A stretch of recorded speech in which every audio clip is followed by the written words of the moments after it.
system. We have seen the request handler and the performance tracker. Now the functionality of this logger and the performance tracker component are required by the other three components of this system, and which those are the request handler and this auth handler and the order manager, since they perform the core operations which are necessary for the functioning of this trading system. So they require logging and performance tracking. So in order to do that, we have designed these composite wrappers, which basically encapsulate the functionality of the core components along with the logging and performance tracking. Right here we have this composite wrapper for request handler. So it's capable of making get and post requests, and along with the capability to log its activity and track the performance of the get and the post request. Now, in order to do its functionality, it relies on the logger, performance tracker, and the request handler. So it's just an encapsulation of those components, which we have already explained. If we take a look at this composite wrapper for request handler component, we have two methods, that is post and get, and they are essentially going to behave the same way as the post and the get methods of the core request handler component, with the additional capability of logging and performance tracking. Now if you take a look at the post request of this class, so it has some parameters which are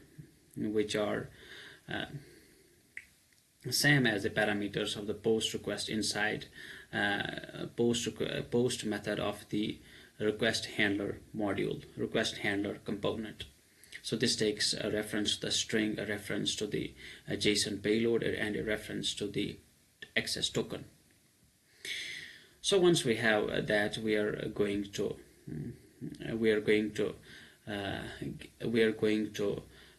get the reference of the logger instance. Once we have the reference of the logger instance, we are going to create an object of the performance tracker. Once we have this object of the performance tracker, we are going to log some messages to the logging file.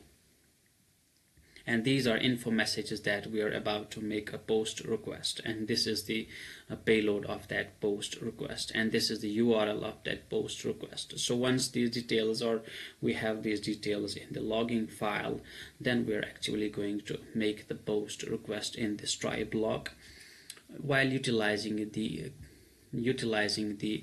post method of the request handler class. Now this handler.post, now this handler, this is a private data member which basically holds a reference to the request handler, to a request handler instance, and it also logs this elapsed time and the response to the logging file. And after that, we have this exception handling mechanism in place.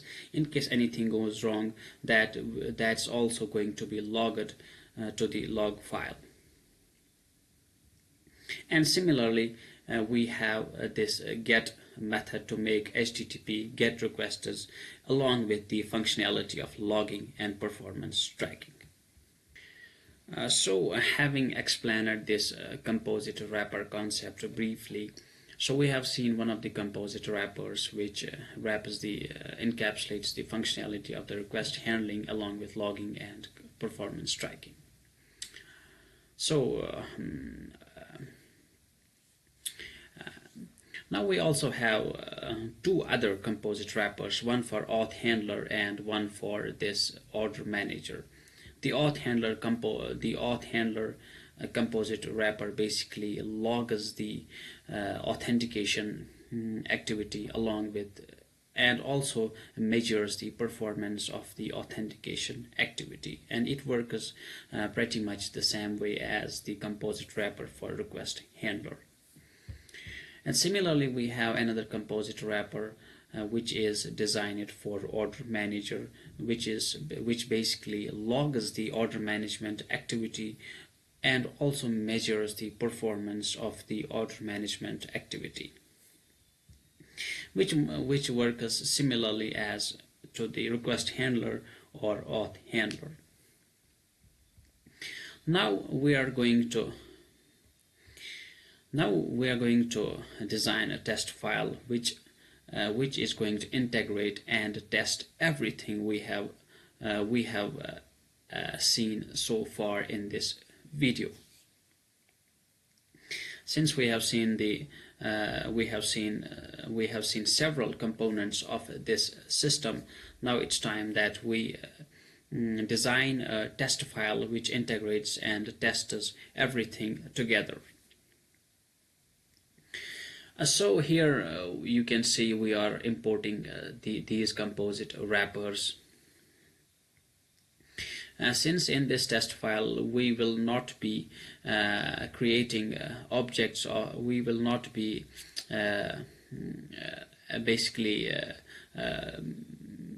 we will not be utilizing the functionality of the core modules directly, but we are going to instantiate the classes of these composite wrappers, since they provide us logging and performance tracking along with the basic functionality.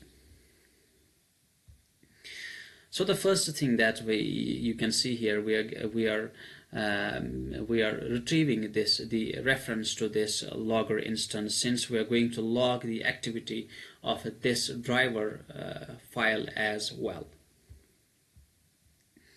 Once we have a reference to the logger instance, we are going to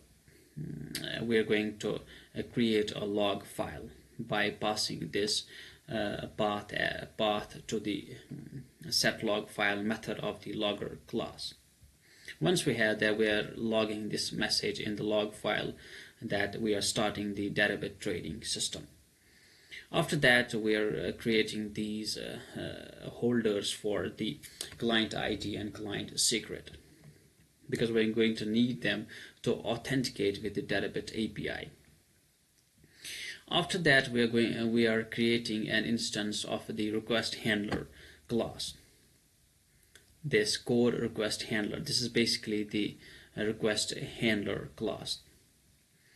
After we have instantiated the request handler class, we are going to instantiate this composite wrapper for request handler, and we are going to pass the reference to this request handler instance, since it relies on this request handler instance to make get and post requests.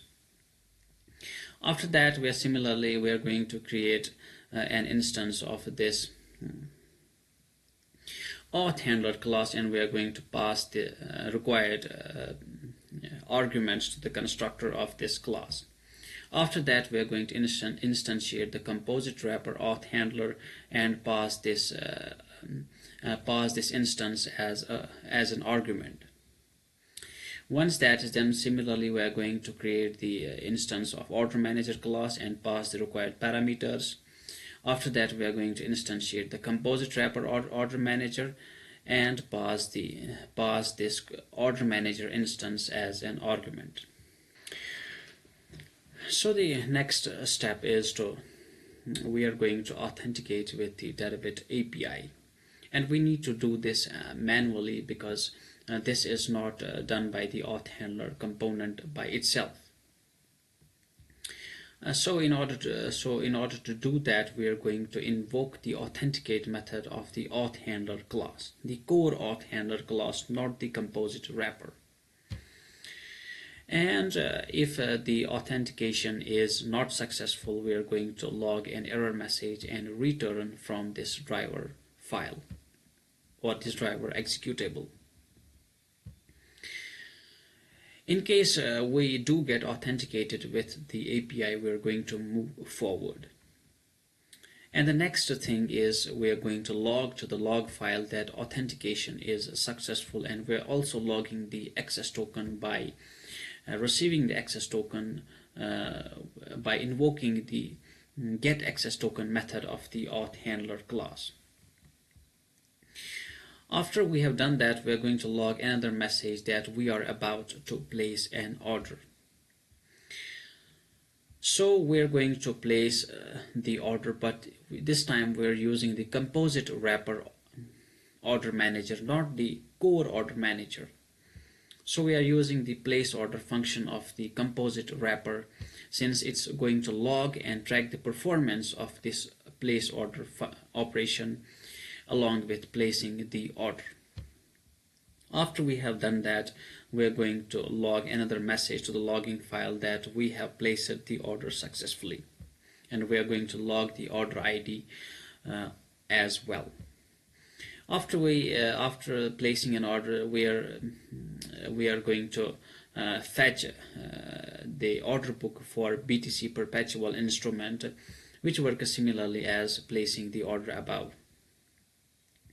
And after that is done, we are going to log another message to the file that Deribit trading system operations completed successfully, along with logging and performance tracking. And after that message is logged, we are going to print this message on the console saying that program completed successfully, chuck activity.log. Now and at the end of this we have this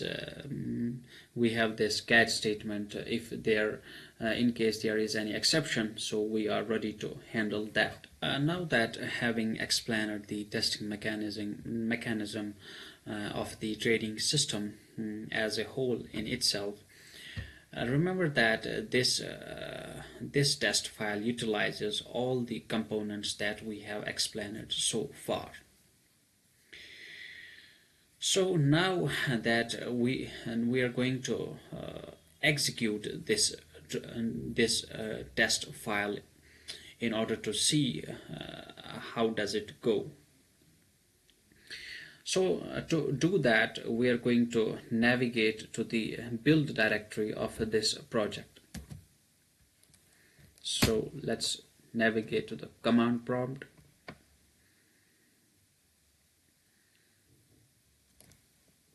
Cd documents, then inside documents I will navigate to the project directory Deribit trading system.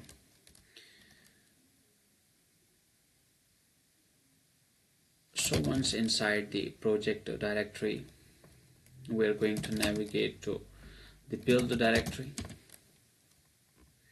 So once inside build directory, we are going to display its contents, and we do have an executable for this test file, the driver.exe. Let's run this file and see what happens. driver, enter. So sending authentication request, placing order, fetching order book for BTC perpetual, and it is saying that check the activity.log for details. Let us open the activity.log. Notepad activity.log. Let's hit the enter. So here we are. So all of the activity and along with the performance measurements of the key operations of this trading system have been logged to this file. So you can see all the information messages, and at this point we can see the authentication is successful, and the time taken to authenticate is about 2.166 seconds. And if we take a look at the order placement latency or the time taken by to successfully place an order, we can see the elapsed time is 0.86 seconds. And this is the order ID, and we also have retrieved the order book for this BTC Perpetual, and the time taken by this operation is 0.23 seconds. After that, we have the other details that we have logged to this file.